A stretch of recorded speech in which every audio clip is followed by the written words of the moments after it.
우리 8장 제조업의 창업에서는 일단 다루는 게 회사 설립의 등록과 또 공장 설립, 또 설비 도입비 자금 조달, 또 개업 준비 이런 순으로 진행을 하고 있습니다. 그래서 전 시간에 뭐 개별 기업하고 법인 기업 이렇게 이제 얘기를 했었는데요. 사실 개인 기업 같은 경우에는 굉장히 뭐 절차가 까다롭지 않습니다. 사업자 등록을 내고 사업을 시행하시면 되겠고, 여기에 이제 관계된 내용을 한번 서술식으로 기재를 해놨기 때문에 사실 장수가 굉장히 많습니다. 그래서 중요한 사항만 이야기를 하고 넘어가도록 하겠습니다. 자, 그 다음에 법인기업에서는 사실 상법에 회사법에 기준해서 우리가 이야기를 하고 있는데요. 그 회사법에는 4가지의 회사의 형태가 있습니다. 우리나라에서는 제일 많은 게 주식회사, 한명회사, 합자회사, 유한회사 이런 식으로 이제 그 회사법에는 규정을 지어놓고 있습니다. 그래서 여기에서 우리가 설명을 하려고 하는 건 일단 주식회사가 뭐고, 주식회사를 이제 처음에 그 어떤 식으로 설립을 할 것인가. 그래서 제일 중요한 게 이제 발기인 얘기를 했습니다. 발기인. 뭐 회사를 세운다는 의미고요. 그래서 발기인에 들어가는 사람의 중요한 그 사항 중에 하나가 1인 이상 반드시 주식을 가져야 된다는 걸 기억하시기 바랍니다. 사실 그 주식회사, 말 그대로 주식회사라는 건 주식을 투자한 사람들로 이루어진 회사, 뭐 이렇게 설명을 드릴 수가 있겠습니다. 그 다음에 정관이라고 하는 건 회사의 조직 활동을 정하는 근본 어떤 규칙을 또 형식적으로 기재하는 서면이라고 보시면 되겠습니다.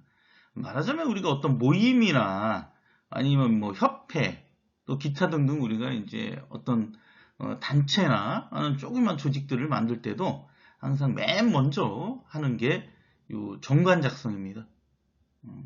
그래서 우리가 주식회사에서는 크게 그 정관 작성 안에 들어갈 사항 중에 절대적 기재사항과 상대적 기재사항 그리고 임의적 기재사항 이렇게 3가지를 말씀드릴 수가 있는데 뭐 말 그대로 그 절대적 기재사항은 그 목적, 상호 또 그 회사가 발행하는 그 주식의 총수 또 본점 소재지, 회사가 공부하는 방법, 또 발기인의 성명과 주소 이렇게 이야기를 할 수가 있겠습니다.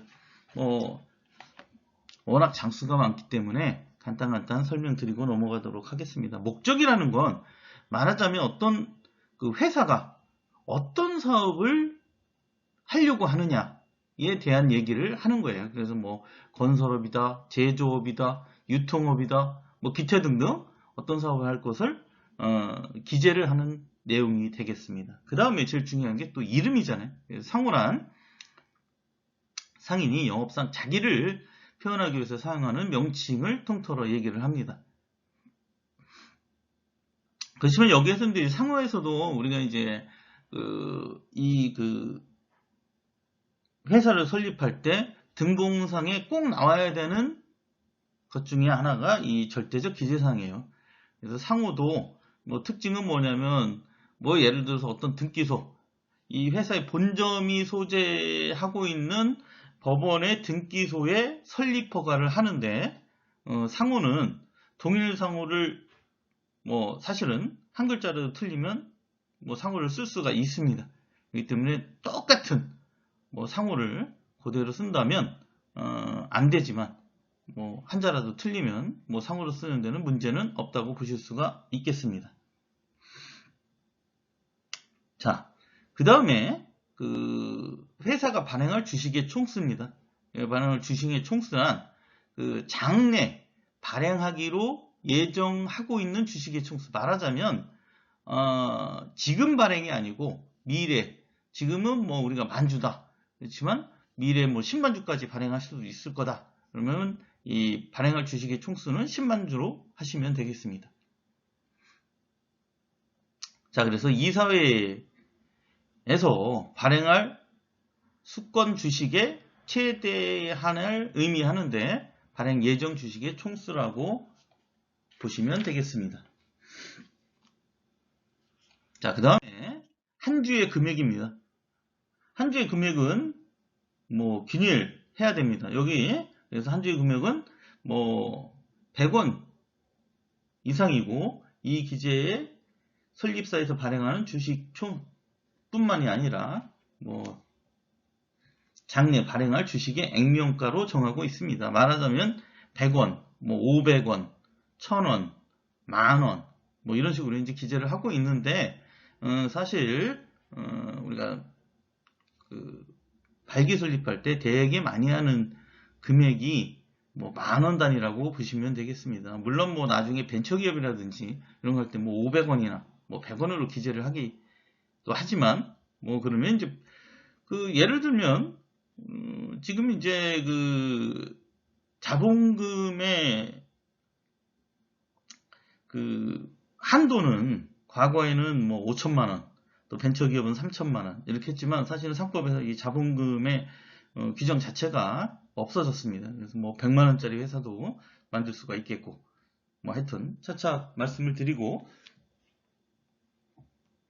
자 그래서 그 다음에 이제 회사의 설립 시에 발행하는 주식의 총수입니다. 뭐 이거는 발행 예정 주식 총수 중에서 회사 설립 시에 실제로 발행하는 주식 총수를 이야기합니다. 근데 법에서는 발행 예정 주식 총수의 4분의 1 이상이어야 된다고 이야기를 하고 있고 그 다음에 이제 본점 소재지가 중요하겠습니다. 본점 소재지는 최소 행정구역을 표시를 하면 충분하고 뭐 지번까지 뭐 기입할 필요는 없다고 보겠습니다. 자, 그 다음에 뭐 회사가 공고하는 방법인데요. 주식회사의 여러 관계인의 이익을 보호하기 위해서 일정한 사항에 대해서는 공고를 요구하는데 대개는 뭐 관보 또는 시사에 관한 사항을 제시하는 뭐 우리가 일간, 주간이나 월간은 안 되겠습니다. 일간 신문에 공고를 하게 돼 있습니다. 그래서 대개 주로 그 일간 우리가 얘기하고 있는 주 일간지 말고 뭐 지방지 일간지도 상관은 없습니다. 다음 그 발기인의 성명이나 주민등록번호 및 주소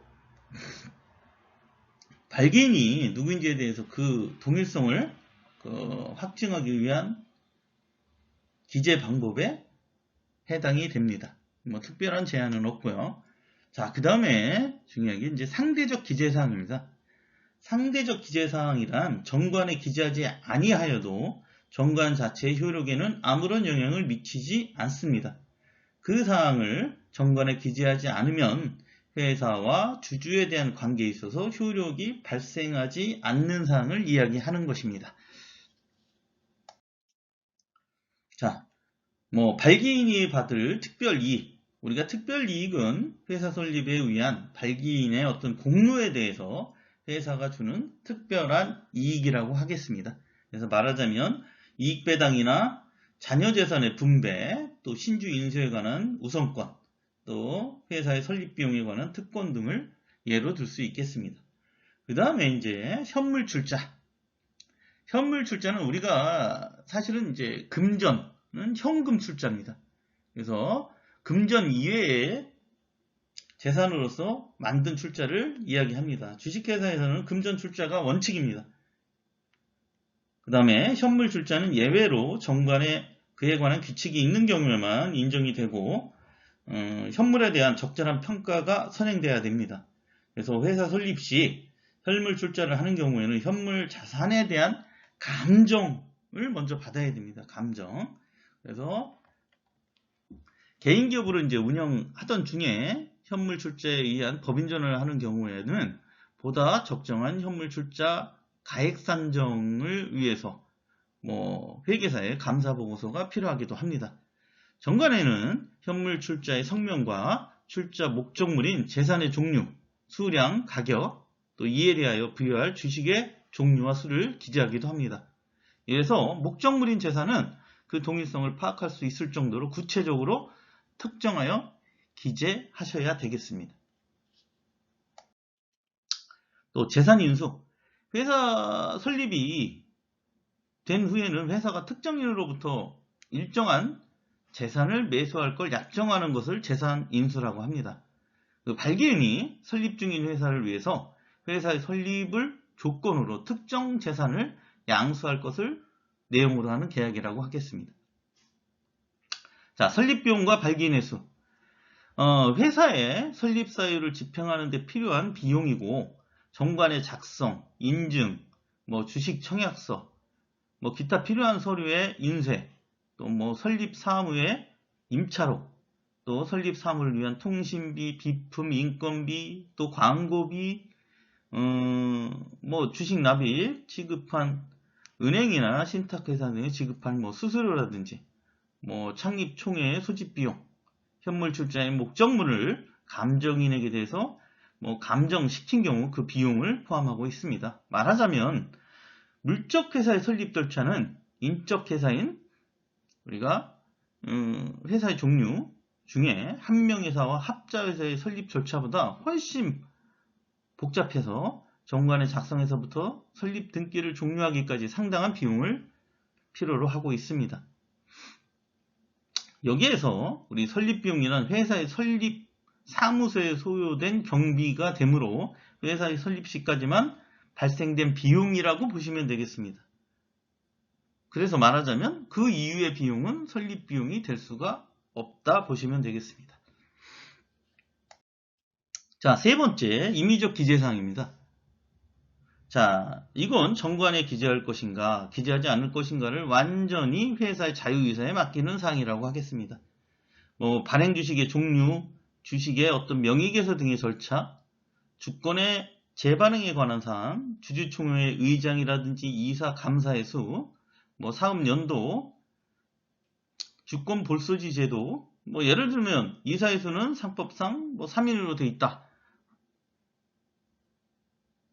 그래서 우리가 이제 3인으로 정하든지 4인으로 정하든지 더 많이 정하든지 이렇게 하지만 사실 상법이 바뀐 이후에는 이사의 수는 1인 이상으로 바뀌었습니다. 1인 이상으로. 자, 그래서 이제 정관이 작성된 후 효력이 발생하기 위해서는 우리가 공증의 인증을 받지만 이 얘기도 10억 미만의 자본금은 굳이 공증인의 인증을 받지 않아도 상관은 없습니다. 자, 이외에 이사비, 감사의 선임, 검사인의 선임, 조사보고, 설립 등기를 하여야 되겠습니다. 자, 이렇게 해서 회사를 설립하게 되는데 우리가 회사를 설립하는 것 자체를 우리가 등기를 한다고 됩니다. 등기. 회사의 설립 절차에 있어서 최후의 단계에 속한다고 하겠고요. 회사는 설립 등기에 의해서 성립을 하고 법인으로서 존재하게 됩니다. 자, 창립총회가 종결된 날로부터 2주 내에 이사의 공동 신청에 의해서 법원, 관할등기소에 설립 등기를 하게 된다. 이것도 기억을 해주시고요. 대개는 서류가 복잡하기 때문에 본인이 직접 가서 할 수도 있지만 대개는 대리인을 법무사나 기타 이 대리인을 통해서 등기 접수를 신청하게 됩니다. 자, 그 다음에 사실은 법인 사업자를 내는 건 법인이 우선 설립이 돼야 사업자 등록을 할 수가 있습니다. 우리가 이제 주식회사의 이제 설립 등기를 마치고 나서 사업자 등록을 신청하게 되는데 관할 세무서에 사업자 등록을 신청하시면 되겠습니다. 근데 요즘에는 또 바뀌어서 꼭 물론 사업자 등록의 관할은 본점 소재지가 되겠지만 사업자 등록 자체를 신청하는 건 전국 어느 세무서에서 가도 상관은 없습니다. 일단 유의사항은 첫 번째, 사업장 단위로 사업자를 등록해야 된다는 겁니다. 말씀드렸듯이 사용인이 상시 주재에서 거래 전부 또는 일부를 행하는 장소를 우리가 사업장이라고 합니다. 여러 개가 있는 경우에는 사업장마다 사업자를 등록해야 하지만 보관이나 관리시설만 갖춘 하치장은 설치날로부터 10일 안에 하치장 소관 세무서장에게 설치 신고를 하시면 되겠습니다. 자, 여러 가지 사업을 겸할 경우에는 부가가치세가 과세되는 사업을 하는 경우 부가가치세법에 의한 사업자 등록을 하셔야 되고, 그 다음에 면세되는 사업자만 하는 경우에는 소득세법이나 법인세법에 의해서 사업자 등록을 하시면 되겠습니다. 그래서 우리가 이제 일반과세자, 또 법인과세자, 또 면세사업자, 이타 등등 이렇게 이야기를 하고 있습니다. 자, 공동사업자의 경우 2인 이상이 공동으로 사업하는 경우에는 공동사업자. 근데 이제 대개 지금은 이름만 하는 게 아니라 3명이든 4명이든 다 이렇게 공동사업자로 이름을 올릴 수가 있습니다. 자, 사업자 등록 미시 행시의 가산세 부과 내용입니다. 사업자 등록을 원칙적으로 하셔야 되겠죠. 그렇지만 하지 않고 사업하는 경우 사업 개시일로부터 등록한 날에 속하는 예정 신고 기간까지의 공급가액에 대해서 100분의 1이나 법인 같은 경우는 100분의 2에 해당하는 가산세를 물어야 되겠습니다. 자, 되게 이렇게 해서 주식회사에 대한 설립에 대한 이야기를 간단히 해봤고요. 그 다음에 우리가 이제 전에도 말씀드렸듯이 상법의 회사법에는 4가지가 있다고 했습니다. 주식회사, 그 다음에 지금 말씀드릴 한명회사, 그 다음에 합자회사, 유한회사 이렇게 살펴보도록 하겠습니다. 한명회사의 설립 절차는 개별법에 따라서 사전에 관할 정부 부처의 인허가에 필요한 업종인 경우 사업자 등록에 앞서 인허가의 사본을 사업자 등록 시 제출해야 된다. 만약 등록이라든지 이런 게 필요하다면 미리 이 등록 절차를 거쳐야 된다는 이야기를 하는 것입니다. 자, 설립 절차의 내용은 법인기업에 해당하는 한명회사의 경우 사업 업종과 관련된 관할관청에서 허가를 취득을 하고 취득한 다음에 법인 설립 등기를 한 후에 30일 이내 법인 설립 신고를 하시면 되겠습니다. 설립 절차는 비교적 간단해서 사원이 되고자 하는 2인 이상의 자가 정관을 작성해서 이를 본점 소재지에 설립 등기를 함으로써 성립이 되겠습니다. 주식의 인수와 청약 등 기타 설립 요건에 필요한 사항은 법원에 신고와 동시에 창립총회를 거쳐서 등기를 마치게 되겠습니다. 자, 한명회사를 설립하는 경우 정관에는 목적과 상호, 사원의 성명과 주소, 사원의 출자 목적과 그 가격 또는 평가의 표준, 또 본점과 지점의 소재지, 정관 작성 연월일 등의 절대적 기재사항과 또 대표사원, 사원의 퇴사 이유 등의 상대적 기재사항을 기입을 하고 있습니다. 아까도 우리가 정관 얘기를 했지만 실질적으로 회사의 조직활동에 정하는 근본 규칙을 형식적으로 그 근본 규칙에 기재한 서면을 이야기하고 있습니다. 정관이란 회사의 규칙이기 때문에 설립자는 물론이고 입사한 신입사원도 구속하는 자체 법규의 성질을 가짐으로써 우리가 공증인의 인증도 하게 되는데 말씀드렸듯이 그 시점부터 이제 효력을 발생을 하겠습니다. 자, 그래서 정관에는 절대적, 상대적, 임의적 기재사항이 있다. 앞에서 주식회사를 때 말씀드린 겁니다. 자, 설립 등기는 회사의 설립 절차에서 최후의 단계라고 말씀드렸고요. 이 설립 등기에 의해서 성립이 되며 법인으로 존재하게 됩니다. 자, 창립총회가 종결된 날로부터 2주 이내에 이사의 어떤 공동신청에 의해서 법원 등기소에 설립 등기를 하고 구체적인 설립 등기 업무는 사실은 요즘에는 이제 말씀드렸듯이 회사 자체에서 해도 되고 대개는 복잡한 관계이기 때문에 대리인을 선임해서 신청을 하시면 되겠습니다. 자, 그 다음에 똑같이 법인이 설립된 다음에 사업자 등록을 신청하시는데 관할 세무서에 하시면 되겠습니다. 자, 사업장 단위로 사업자 등록을 하시고요. 앞에서도 말씀드렸듯이 사업장이란 사용인이 상시 주재에서 거래 전부 또는 일부를 행하는 장소를 이야기한다고 말씀드렸습니다. 자, 그 다음에 여러 가지 사업을 겸할 경우 똑같은 내용으로 기입을 하고 있습니다. 말하자면 부가가치세법에 의한 사업자, 또 면세사업자, 공동사업의 경우는 여기 이제 1인이라고 써있긴 하지만 사실 이 법이 계속 바뀌기 때문에 이건 공동사업자를 다 기입해서 사업자 등록증에 나와도 상관은 없겠습니다. 자, 그 사업자 등록 미시행 시 가산세는 개인의 경우는 100분의 1, 법인은 100분의 2에 대한 가산세를 물어야 된다. 그런데 이제 결과적으로 말씀드리면 사실 이 한명회사는 사실 구속력이 굉장히 있습니다. 그래서 말하자면 대개 이제 우리가 주식회사에서는 투자자를 주주라고 얘기하는데 한명회사는 무한사원이라고 얘기합니다. 무한사원. 무한사원은 사실은 다른 한 명이 내가 사유로 인해서 회사의 주식과 임원직을 무한사원을 퇴사를 하고 싶어도 다른 한 명이 그에 대해서 동의를 해주지 않으면 퇴사를 못하는 굉장히 구속력이 강한 회사라고 할 수 있습니다.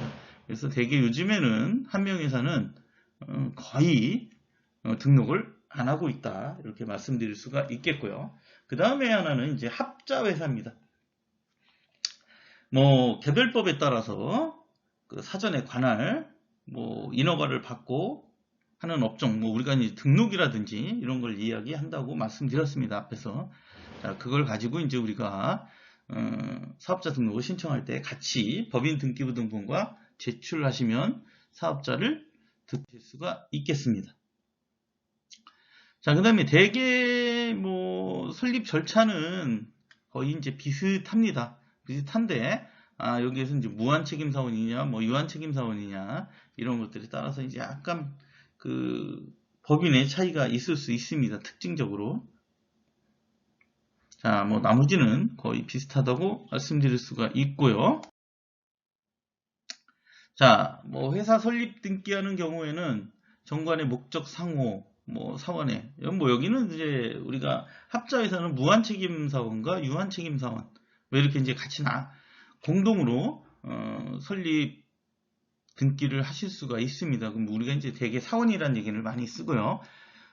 어떤 출자의 목적과 그 가격, 평가의 표준, 그 다음에 본점과 지점의 소대지, 그리고 정관의 작성 연월일, 우리가 절대적 기재사항에는 대표사원과 사원의 사퇴 이유 등 이런 상대적 기재사항을 또 기입을 할 수가 있겠습니다.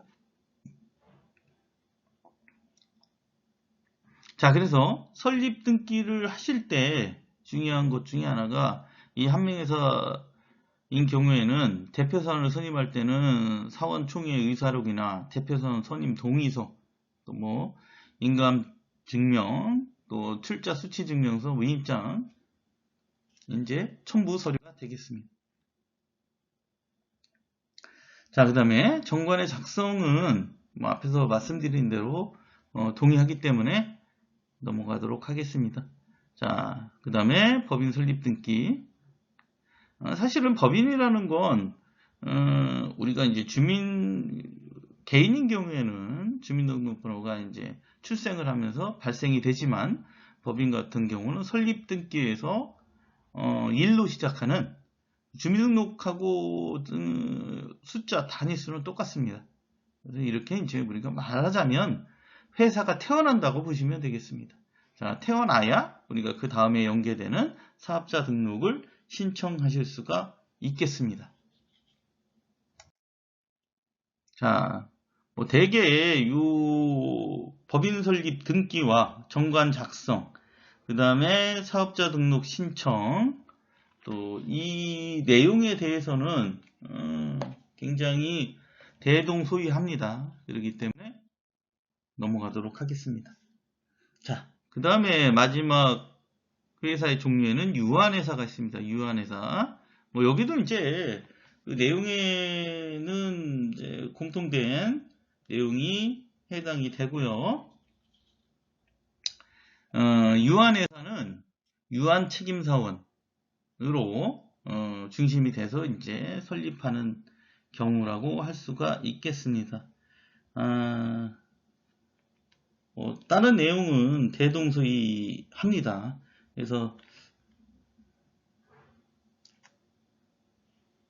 유한회사의 설립 절차에 있어서도 주식회사의 모집 설립과 같은 방법은 인정되지가 않습니다. 여기는 그 발기 설립과 비슷한 방법이 인정이 된다. 발기 설립만 인정이 된다는 얘기가 되겠습니다. 자, 정관 작성하고 그 다음에 우리가 이제 항상 정관에는 절대적 기재사항과 상대적 기재사항, 또 임의적 기재사항 이렇게 세 가지가 있다는 걸 기억해 주시기 바라겠습니다. 자, 그래서 법인 등기를 하고 그 다음에 사업자 등록을 하는 이런 과정을 이야기해 드리고요. 그 다음에 뭐 나머지 내용에 대해서는 거의 비슷하기 때문에 넘어가도록 하겠습니다. 자, 그래서 뭐 다시 한번 말씀드리자면 그 상법의 회사법에는 네 가지 우리나라에 있다. 그래서 주식회사, 그 다음에 한명회사, 합자회사, 유한회사 이게 됐고 거의 우리 90% 이상은 주식회사를 설립하게 되십니다. 자, 그 다음에 일단 제조업 창업이기 때문에 우리가 회사를 설립하고 나서 해야 될 게 이제 공장이라고 볼 수 있겠죠. 제조업은 공장. 그래서 이제 제일 중요한 것 중에 하나가 또 입지 선정이라고 할 수 있습니다. 제조업을 창업하려는 뭐 사람은 자가 공장을 직접 건설해서 입주하거나 또 입주 어떤 선정과 공장 설립이 필요한 뭐 여러 가지 법적 절차를 진행을 하셔야 되겠습니다. 자, 공장 용지를 선택할 때는 일반적으로 뭐 용수, 물이라든지 전력, 또 도로, 망을 비롯해서 산업 하부 구조가 완비되어 있는지가 제일 중요하겠습니다. 또한 이제 노동력이 원활하게 수급이 되는지, 또 대기와 수질 오염, 또 기타 폐기물 처리에 관한 기반 시설이 이제 구비되어 있는지, 결국은 요즘에는 이제 이런 환경 친화 경영이 가능한지를 고려하셔야 되겠습니다. 그리고 입지 확보와 공장 설립에 대한 정책 자금 등 정부의 지원 혜택을 받을 수 있는지 여부는 매우 중요한 검토 사항이 된다고 할 수 있겠습니다. 아까도 말씀드렸지만 최근에 환경 문제에 관심이 높아지기 때문에 공장의 신축에 대한 법 규제가 늘어나고 있습니다. 그래서 이러한 입지 선정 단계에서부터 철저한 검토가 필요하다고 말씀드릴 수가 있겠고요. 공장 입지의 유형에는 뭐 자유 입지, 또 계획 입지 이런 두 가지로 나눠볼 수가 있겠습니다. 자, 그래서 뭐 계획 입지는 그 국가나 공공단체가 공업의 합리화 배치를 유도하고 공장의 원활한 설립을 지원하기 위해서 일정한 장소를 선정해서 하는 것이고요. 자유 입지는 뭐 반대되는 개념이라고 할 수 있습니다.